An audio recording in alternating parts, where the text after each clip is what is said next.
All right, Jeff Sessions has recused himself. The president today said he didn't think Sessions should recuse himself and that Sessions was, quote, probably truthful in his Senate testimony on Russia. But apparently that wasn't enough this time. Let's bring on my squeaky clean party panel tonight. It's Catherine Maggie Ward, Reason Magazine editor-in-chief, along with Michael Malice, an Observer columnist, and Guy Benson is here, Town Hall political editor and a Fox News contributor. Obviously, this is a huge development for the Attorney General as there are ongoing investigations within the Justice Department about Russia and various involvement of different Trump operatives. What does this recusal mean for the Justice Department? I think it's the right move from Sessions. So there was a huge hullabaloo today, a lot of Democrats calling on him to resign, which seemed like major overreach based on what we know. There is a discrepancy between what Sessions said during his confirmation hearings, particularly with a discussion with Al Franken, the senator from Minnesota, and what we now know to be the case. But there are reasonable explanations for it that fall far short of deliberate perjury. But there were enough doubts kicked up in this sort of cloud of confusion about what exactly Sessions said, what he meant, whether he wasn't fully truthful, that cast doubt on whether or not he can, as Attorney General, preside over this investigation about the larger Russia question without the results of that investigation being tainted in a lot of Americans' minds. And so this was, I think, the correct ultimate solution to this, saying, I step back, the investigation moves forward. No, I think you're absolutely right. I think it's the right move. It preserves his job, but Michael Malice, what do you think? How much does this weaken him? I don't think this weakens him at all. I think it strengthens him. Jeff Sessions is an ideologue when it comes to law and order and constitutionality. And one of the big things, it's very one-on-one. If there's even the appearance of impropriety, you recuse yourself. Elena Kagan, you know, there was a case where her working for Obama really wouldn't have mattered one way or another, but she's like, I'm not going to, get involved in judging this case. So this is very basic stuff. I think it took him a day or two because this was such a non-issue. He had a meeting, nothing was, I'm sure, particularly discussed. So it probably even slipped his mind. But now that he saw that this is being drummed up, he's like, look, the appearance is important when it comes to law, and you have to bend over backwards to have the complete appearance of propriety. So he had no other choice. All right, so how is it that Michael Flynn loses his job, but Sessions keeps his? You know, I think Sessions has a lot more political capital built up on the Hill. I think people were eager to see him do the right thing and to sort of pat him on the head for that. I personally am incredibly disappointed that we are now ending a 2-day festival of national Sessions hate, because that's something that I like to see. There's lots of great reasons to hate Jeff Sessions. This, I don't really think was one of them. I agree that he handled it perfectly well.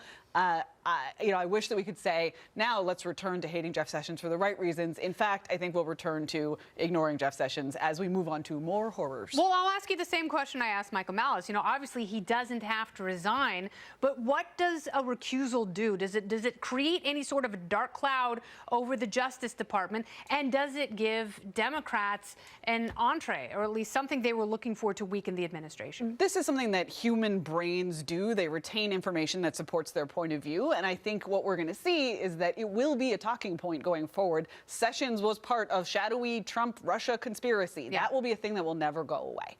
And it doesn't really matter whether it was true. It'll be the kind of thing that goes on the pile of kindling for people who are just always in the mood to be angry and conspiratorial about the Trump administration. They wanted him to resign regardless. I mean, they're always going to be seeking for reasons for him to resign. I want him to resign. I don't think he legally has to resign, but I want him to resign because I think he's a terrible Attorney General. Yeah, you don't want him to resign for this. Right, correct. And, you know, there are a lot of people. Policy disagreements is separate from actual actionable reason to force someone to resign or to demand a resignation. I think he should just look into his heart and be like, oh my God, I'm awful, and leave office. Separate question, clearly a matter of opinion. But I think that the Democrats, it wasn't just backbenchers and the Elizabeth Warrens of the world. It was the leadership, Pelosi, Schumer, although the base now controls their party, rushing out to the camera saying he must resign, he must resign. Based on what? Based on what? I mean, they thought it was a win. They thought that, and I think they were actually right, that the people who they want to appeal to would be convinced by their, I think, relatively weak reasoning.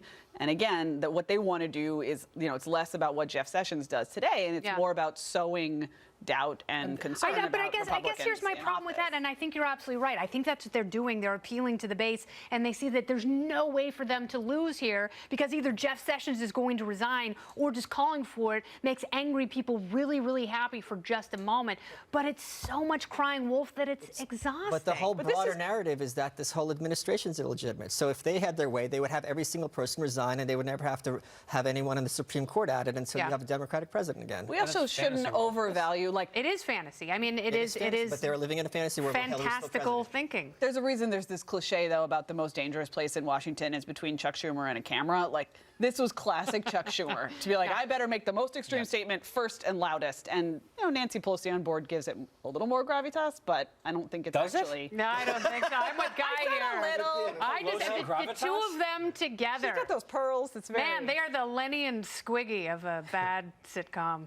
Unfortunately, it involves all of Washington, who is now hyper-focused on Russia, and we'll see what the administration is going to do to overcome that, because now they've got more damage control than they want, and we'll see how the president responds. Now, meantime, the New York Times reporting that the Obama administration left one heck of a housewarming gift for the incoming Trump administration. Now, according to the report, Obama staffers did their darndest to keep stories about Russia in the headlines, everything from spreading information to anybody who would listen, to cleverly asking specific questions about Russia in hearings, knowing those records could not be buried in by the incoming White House. Now, in other words, leaving a secret cookie trail for investigators. And all the Obamas got in return was some kind of decorative Tiffany's plate.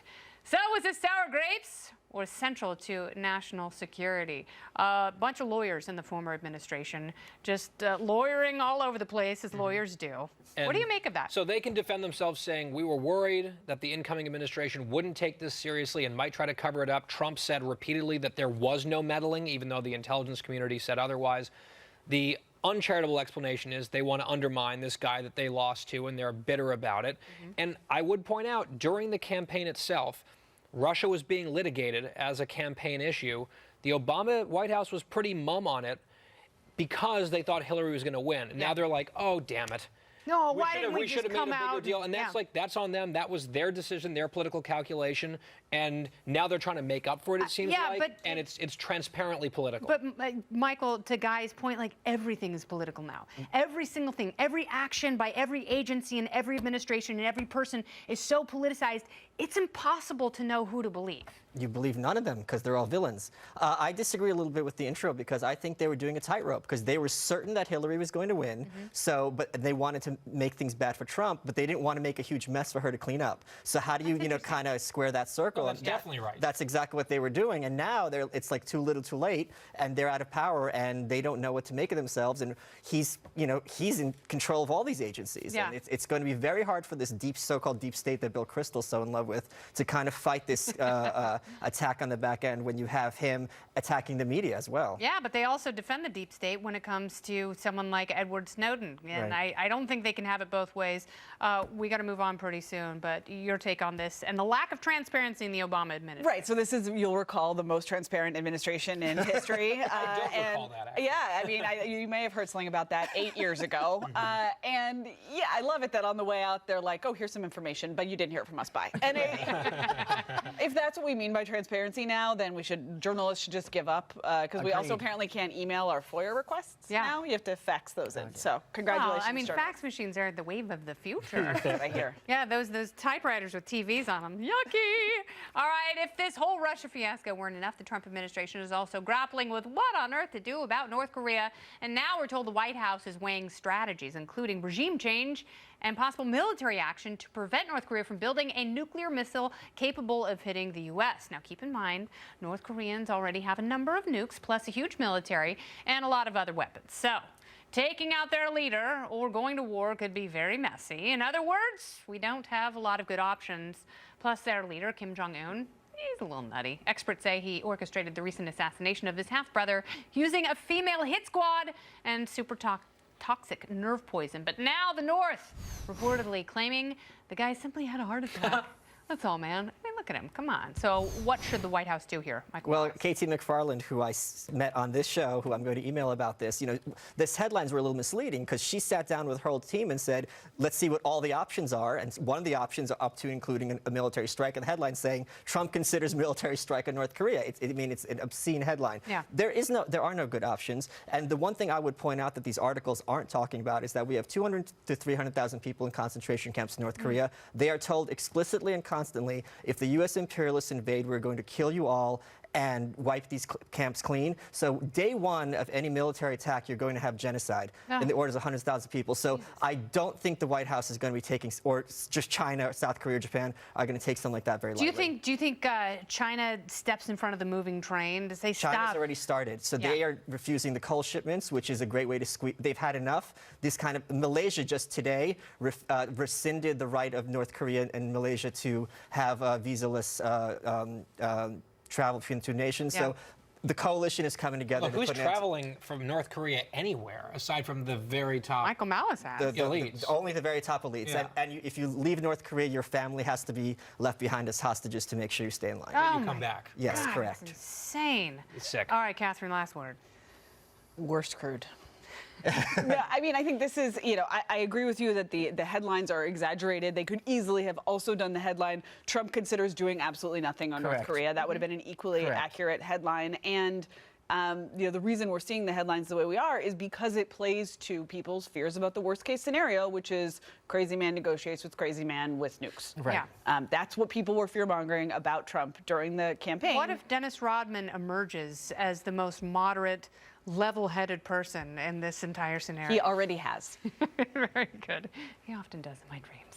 Panel returns a little bit later. There are rumors Oprah eyeing a presidential run for 2020 as Donald Trump set a trend for mega-rich celebrities to run for the highest office. Yay. But first, some financial gurus say robots will be taking half of our jobs. So what are the other half going to do? Make ends meet. You can move in with me, why not? And what will it do to the economy? Brian Brenberg answers that next.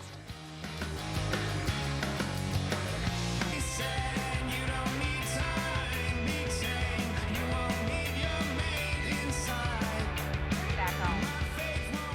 Yay, Interpol. Hi. The election of Donald Trump as president of the United States shocked a lot of people around the world and convinced many that it doesn't take any political experience to take the country's top seat. One celebrity who has taken particular note, Oprah Winfrey, in an interview on Bloomberg TV, the media mogul joked about her ability to run for president. Oh, Oprah. I actually never thought I never considered the question even a possibility. I just thought, oh. Right, because it's clear that you don't need government experience to be elected president of the United States, right? I thought, oh, gee, I don't have the experience. I don't know enough. I don't know. And now I'm thinking, oh. That's what she thinks all the time. She just thinks about herself. Her magazine's called Oh! Oh! So, could we see a President Winfrey in 2020 sharing the office with VP Kanye West? The panel is back to discuss. Catherine Mangu, Michael Malice, and Gab Benson. So, is Oprah at a disadvantage here, seeking the highest office in the land? Because it seems like she'd be a natural shoo-in. People just love her. Oprah is never at a disadvantage. Just be clear. No, she's perfect, right? She combines all of the name recognition and media savvy of Donald Trump with the milestone breaking inspirational Barack Obama stuff. She's basically as if they made a presidential candidate in a lab and brought her to us for 2020. But I like to have my celebrity billionaires in the private sector where they can do good things. And where I can interact with them voluntarily. Yeah. So that's kind of my thing is I love me some Oprah, a bunch of know-it-all but I want to just do what she tells me because she's right. And I don't believe that she's never thought about running for president. I think she has a meeting with her staff every day Right. about I think the meeting is called, it's a standing meeting, should I run for president? I think you made a stinky face during. Well, because I think the novelty of having an African American of dubious gender and sexuality reach for the White House again, it's a little too soon for that. The person I would want to see running for the presidency is the country has not been divided this way since Watergate. Yeah. And in those days, a drunken crone named Betty Ford brought us together. Definitely If you right. look at Chelsea Handler's Twitter, she's been going hard after Donald Trump. No. She's an idiot, Yeah. and it's hilarious. And I would love to Oh, see her that's your run. choice. Drunken crone Chelsea Handler. Who's your choice for next billionaire president? Well, I think the race. Now we've released the Kraken. Yes. What America deserves is a Trump-Mark Cuban race in 2020. God. That's what America deserves. Oh, And then at some point in the future, I have reluctantly gotten on the bandwagon started by others, including our friend Mary Catherine Ham, that Dwayne "The Rock" Johnson. I don't know if he's a billionaire yet, but he will be one day. No, and but he should there are run a for lot of president. people who are pushing for The Rock. The thing that I think is true for The Rock and Oprah is they love being loved, and half the people hate you if you run for president. I am with Catherine Mangan-Ward here. I say we elect Camille Foster. Oh, yeah. Camille 2020. 2020. Also, Elon Musk for president of Mars, right? Yeah, Just why to not? be We gotta- clear, we gotta for do it. choosing. Not emperor. Now, Yeah. just because you haven't been able to look down and see your toes for a few years doesn't mean that you are unhealthy at all. In a recent study published by the European Journal of Preventive Cardiology, overweight and obese people are found to be at no greater risk for a heart attack or stroke than skinny people, as long as they do, listen to this, 4 hours of physical activity every day. Yes, you have to train for an ultra marathon to be healthy. Study proves this can greatly reduce the risk of a cardiovascular event. But will it be difficult to multitask 4 hours of movement while dipping your chubby little hot dog fingers into handfuls of French fries? I brought this up because all of you have a beautiful weight problem, and you're all pushing the BMI in the wrong direction. Guy, of these two, who do you think you could take and act as a physical I've never been serenaded with body shaming before, so I appreciate that. Do you not listen to the radio? That's basically. No, personally. Personally on national television. Yeah, Benson. They call him Big Guy Benson now. Yeah, exactly. We're all a little chubby, but he's particularly bad. I'm going to immediately leave the set and purge. Oh, Guy! Yep. Although, by the way, actually about this story, I want to know who, because I saw the headline. It was like, you can be fat and healthy. And then there was like a Yay. sub-headline. Most people were like, awesome, and did not read the sub-headline, and certainly the detail about 4 hours. 4 hours. So it does say How it's are you like still- cleaning your house counts. Yeah. Like you don't have to literally. No, be, but you're like, not at your desk. sweating. You are vacuuming. I you are do doing not something. meet that standard. I want to be clear. And as a fat, skinny person, like I'm like the opposite of this. It's like you can be fit and fat, but you can also be just Yeah, no, they're skinny saying and like you're going to have the heart attack. decaying We have inside. about 15 seconds, Yeah. Michael Malice. BMI is a very terrible indicator of obesity. mean. And and having heart attacks is not the only indicator of health. So this is a nonsensical and you article. can survive them. John Mellencamp did. Yeah. And so did Dick Cheney. Yeah. So So they're just go both have gonna one. Just go have one. It's science. Kennedy It's science. viewers, enjoy your heart attack. And send me hate mail about it. Guy, Michael, and Catherine. I want to frame you all and put you on my wall. Big as an frame for him. Yeah, really big frame. Poster size. You got to get one of those things to Plus mount it on the size. wall. I'm so it sorry, doesn't when fall. did Chris Christie join the panel? You get a fat head sticker of me. Oh Emphasis. my gosh. I know. I wish I had Snapchat because I'd put those little stickers on you. Make him look skinny. All right, President Trump wants to spend $54 billion more